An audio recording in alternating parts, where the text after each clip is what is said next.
SRKP government PG college Kishangarh से मैं doctor Kamlesh प्रीतवानी बच्चों आपका स्वागत करती हूँ आज की हमारी क्लास में। आज हम लोग ओवरहेड कंट्रोल का पार्ट 1 देखने जा रहे हैं। इससे पहले हमने मटेरियल और लेबर की क्लासेस देखी थी और के लेक्चर्स आपने देखे हुए। ओवरहेड कॉस्ट कंट्रोल, उसमें हमने मटेरियल और लेबर हमारे 3 जो हैं आपको मैंने बताया था। मटेरियल, लेबर और एक्सपेंसेस कॉस्ट के 3 एलिमेंट्स हैं। मटेरियल, लेबर देखने के बाद एक्सपेंसेस 2 तरह के होते हैं, डायरेक्ट और इनडायरेक्ट एक्सपेंसेस। तो हम यहाँ पर इनडायरेक्ट एक्सपेंसेस की बात कर रहे हैं कि ओवरहेड कॉस्ट कंट्रोल करने के लिए जो है, मतलब हम जैसे डायरेक्ट कॉस्ट जो थे, डायरेक्ट एक्सपेंसेस वो तो हमने प्राइम कॉस्ट में ले लिए। कॉस्ट शीट जब आप बनाते हैं बच्चों, आपने ले लिया direct material, direct labour, direct expenses, ये हो गई आपकी प्राइम कॉस्ट। प्राइम कॉस्ट के बाद जो बाकी सारे एक्सपेंसेस जुड़ते हैं उनको कहा जाता है इनडायरेक्ट एक्सपेंसेस। दैट नेक्स्ट उसका कोई अलग वर्ड कहे तो दूसरा वर्ड तो वो कहलाता है ओवरहेड, ऊपरी व्यय। तो जो छोटा बिजनेसमैन होता है तो वो उसको मॉनिटर करने के लिए, डिस्ट्रीब्यूट करने के लिए या उन्हें रिड्यूस करने के लिए कोशिश करता है। मैंने आपको बताया था कि हमारी जो टेक्नोलॉजी है वो कॉस्ट को रिड्यूस करने के लिए है, कॉस्ट को कंट्रोल करने के लिए है। तो ये टेक्नोलॉजी जो है, कॉस्ट कंट्रोल वाली टेक्नोलॉजी से हम अपनी जो है बाज़ार में अपने जो आधिपत्य स्थापित कर सकते हैं, हमारी वस्तु को मार्केट में सेल कर सकते हैं और हमारा मार्केट जो है कैप्चर हो सकता है। तो ये जो चाइना और ये सब कर रहे हैं जापान, वो इसी टेक्नोलॉजी से चलते हैं। तो ओवरहेड कंट्रोल करना भी एक प्रक्रिया है कि जिसके अंतर्गत जो है इनडायरेक्ट एक्सपेंसेस को भी कम करने की कोशिश की जाती है। इसमें एडमिनिस्ट्रेटिव, रेंटल एक्सपेंसेस, ट्रांसपोर्ट, सब contractor, utility, office expenses, depreciation, advertising, ये सभी खर्चे इसके अंतर्गत आते हैं। तो इसको कम करने के लिए कॉस्ट कंट्रोल एक बहुत ही कॉम्प्लेक्स प्रक्रिया है मैनेजर के लिए, लेकिन फिर भी वो अपनी तरफ से पूरी कोशिश करता है कि जो है उसको कम किया जाए। तो ओवरहेड्स का डिस्ट्रीब्यूशन वाइटल है। हम जो है डिस्ट्रीब्यूशन करते हैं, सबसे पहले हमारे डिफरेंट कॉस्ट सेंटर्स होते हैं, A, B, C, या डिफरेंट एक्टिविटीज़ होती है, डिफरेंट प्रोडक्ट्स होते हैं, उनमें हम सबसे पहले उनको कॉस्ट को जो है एक्सपेंसेस को डिवाइड करते हैं, ओवरहेड्स को। ओवरहेड्स को हमें देखिए बच्चों, एक होता है वर्ड एलोकेशन और एक होता है अपॉर्शनमेंट और एक होता है अलॉटमेंट। 3 वर्ड्स को हम अच्छे से समझेंगे। यहाँ से हम स्टार्ट करें। एलोकेशन का मतलब है कि आपके पास में डायरेक्टली खर्चा लोकेटेड है ऑलरेडी, बटे हुए कि ए सेक्शन के कितने हैं, बी के कितने हैं, सी के कितने हैं, और यहाँ 3 प्रोडक्ट्स के जो हैं खर्चे कितने कितने हैं। लेकिन अगर नहीं बटे हुए तो उसके लिए हमें क्या करना पड़ेगा, उचित आधार की आवश्यकता होगी और उसे कहा जाएगा अपॉर्शनमेंट, है ना, उन्हें खर्चों को विभाजन करना। और ये सब बांटना या विभाजन जो भी आपने किया उसके बाद में आपको जो है कुछ उचित आधार की आवश्यकता पड़ेगी इसके लिए। जैसे आपने कहा कि लाइट पॉइंट्स हैं, उनके आधार पर लाइट का खर्चे का बिल आप पे कर सकते हैं, इलेक्ट्रिसिटी बिल को। तो ये खर्चों का इस प्रकार से इनमें डिवाइड किया जाएगा। उसके बाद में खर्चों को डिवाइड करने के बाद में फिर अलोकेशन के बाद अपॉर्शनमेंट, अलोकेशन और अपॉर्शनमेंट करने के बाद फिर उनको जो है वो अलॉटमेंट भी किया जाएगा, डिफरेंट वस्तु के ऊपर जो है चार्ज किया जाएगा। ये आगे की प्रक्रिया है, ओवरहेड कंट्रोल के आगे के चैप्टर्स में हम देखेंगे। तो फिलहाल हम जो है उसके कंट्रोल की बात कर रहे हैं कि कैसे उसको कंट्रोल किया जाता है। तो डायरेक्ट लेबर और मटेरियल एक्सपेंसेस तो फिक्स है ही, वो आपके जो है हर कॉस्ट सेंटर के लिए अलग से निकाले जा सकते हैं। लेकिन जो है इनको थोड़ा सा करने के लिए उन्हें मेहनत करनी पड़ती है कि किस तरह से जो है प्राइसिंग स्ट्रेटजी को देखते हुए किस तरह से जो है ओवरहेड की कॉस्ट को रिड्यूस किया जाना चाहिए। प्रोडक्शन प्रोसेस पे इसका पूरा असर पड़ता है। तो ये डायरेक्टली रिकॉग्नाइज नहीं है उस प्रोडक्शन सेंटर पे, इसलिए हमें डिवाइड करने के लिए मैंने अभी आपको बताया कुछ आधार की आवश्यकता होती है। और ये फिक्स्ड भी हो सकते हैं और वेरिएबल भी हो सकते हैं। जैसे आपने फिक्स्ड खर्चे कौन से होंगे बच्चों, ज़्यादातर टाइम बेसिस होंगे। रेंट है, आपने कहा टैक्सेस है, एडवर्टीजमेंट है, इंटरेस्ट है, डेप्रिसिएशन है, मैनेजर की सैलरी, ये सब जो है फिक्स्ड है। वेरिएबल ओवरहेड्स वो कहलाएंगे जो कि जो समय के आधार पर और जो है उसके आधार प्रोडक्शन के बेस पे चेंज होते हैं। आपका उत्पादन बढ़ता है तो ये खर्चे बढ़ते हैं, उत्पादन कम होता है तो खर्चे कम होते हैं। तो इनको कंट्रोल करने के लिए स्टेप्स कौन से हैं हमारे, कौन कौन से स्टेप्स के आधार पर इनको जो है ओवरहेड्स को कंट्रोल किया जाना चाहिए।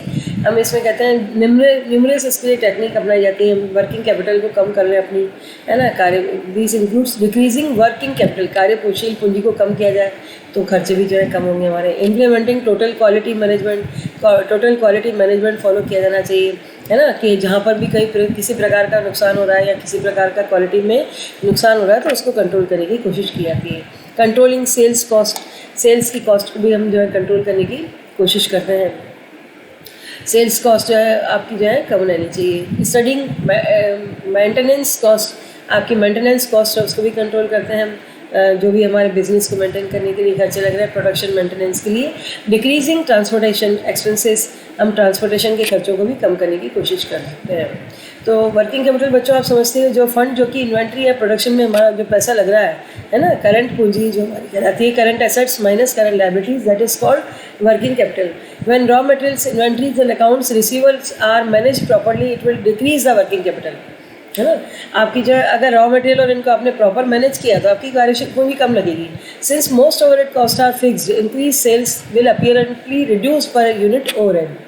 It is an aim of every manager to increase sales amount. Sales amount को आपको बढ़ाना है और किसी प्रकार से वॉल्यूम जो है कंसिडर करना है सेलेबल यूनिट का. The payoff from implementing a total quality management system may be related to an increase in sales volume. तो बिजनेस वर्ल्ड में आपको स्टैंड करना है, कस्टमर ओरिएंटेड मार्केट है, तो आपको अपनी कॉस्ट को कंट्रोल करना पड़ेगा, सेल्स वॉल्यूम को आपको मैनेजेबल रखना पड़ेगा, और मैनेजर्स जो थे इस एस्पेक्ट्स को जो है पूरा करने की पूरी कोशिश करते हैं. प्रॉफिटेबिलिटी को बढ़ाने की कोशिश करनी होगी. तो मैनी अकाउंटिंग एक्सपर्ट्स जो है वो it is necessary to develop good and long term plan for advertisement के लिए भी लंबा चौड़ा प्लान बनाते हैं. It has been observe that sales efforts are unpredictable. आपने जो एफर्ट्स किए जरूरी नहीं कि वो आपके पूरे हों. आपको बाद में पता लगता है कि नहीं हमारी तो मार्केट सिचुएशन बहुत ख़राब चल रही है, तो आपको अचानक अपनी पॉलिसीज़ को वापस से चेंज भी करना पड़ सकता है. तो सेल्स एक्सपेंडिचर्स में रिडक्शन करिए, आप उसका रीलोकेशन ऑफ सेल्स एक्सपेंडिचर करिए, आपकी एडवर्टीजमेंट एफिशिएंसी को बढ़ाइए. मेंटेनेंस एंड रिपेयर्स जो है वो मेंटेन इक्विपमेंट्स को रन करने के लिए इन खर्चों को भी आप मैनेजेबल पोजीशन में रखेंगे आप. तो रेमेडियल मेंटेनेंस भी आप जो है उसको कंट्रोल में रखिए. Predictive maintenance involves using sensing, measuring और control devices to identify and correct problems before a breakdown occurs, है ना. हमारा जो ब्रेकडाउन पीरियड होता है, अगर किसी प्रकार की प्रॉब्लम्स होती है तो उससे जो है हमें बचाता है कि अगर हमने पहले से ही अपनी सही प्लानिंग कर रखी है. Repairs explains maintenance work done to return equipments to production.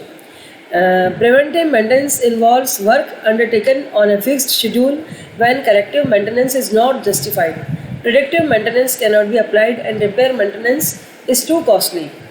तो मेंटेनेंस को ध्यान रखना पड़ेगा कि कौन सी कॉस्टली मेंटेनेंस है और कौन सी कम है ना. फ्यू मैनेजर्स होते हैं वो अपनी मेंटेनेंस कॉस्ट को रिड्यूस करने की कोशिश करते हैं, रिपेयर को कम करने की कोशिश करते हैं, और इस तरह से हम जो है small businesses must control overhead cost by determining the original point of these cost, है ना. तो कॉस्ट को कम करने के लिए आपको एनर्जी कॉस्ट को कम करना होगा. एनर्जी इफिशिएंट प्रोडक्ट्स लगाइए. इन्वेंट्री कॉस्ट को कम करिए आप, है ना. अननेसेसरी इन्वेंट्री इकट्ठी मत करिए. इन्वेंट्री मतलब स्टॉक, सामग्री, है ना. Evolution insurance such as options, policies and changes. आप बार बार चेक करते रहिए कि आपकी जो इंश्योरेंस पॉलिसी वो सॉलिड है कि नहीं है. Renegotiate interest terms, relocation rental terms. Implement quality control system. Quality control system को जो है इम्प्लीमेंट करने के लिए देखना होगा. Reevaluate sales and marketing cost.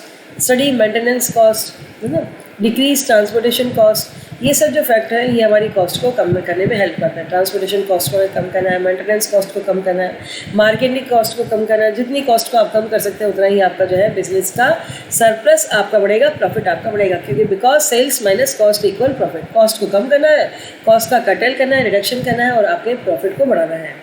तो इस तरह से एम्प्लॉई इफिशिएंसी बढ़ाएंगे. आप आउटसोर्सिंग करिए. अगर आप मान लीजिए आउटसोर्सिंग का मतलब ये था बच्चों कि आप लोग कुछ काम नहीं कर पा रहे हैं तो वो काम मार्केट से करवाते हैं, है ना. जैसे मान लीजिए आपकी 3 प्रोसेस है, क्रशिंग, रिफाइनिंग और फिनिशिंग, लेकिन आपको लगता है कि भाई क्रशिंग प्रोसेस में हमारे यहाँ खर्चा ज़्यादा लग रहा है, मार्केट से वो काम सस्ते में हो रहा है, तो दैट इज़ कॉल्ड आउटसोर्सिंग. आप मार्केट से उस काम को करवा लीजिए.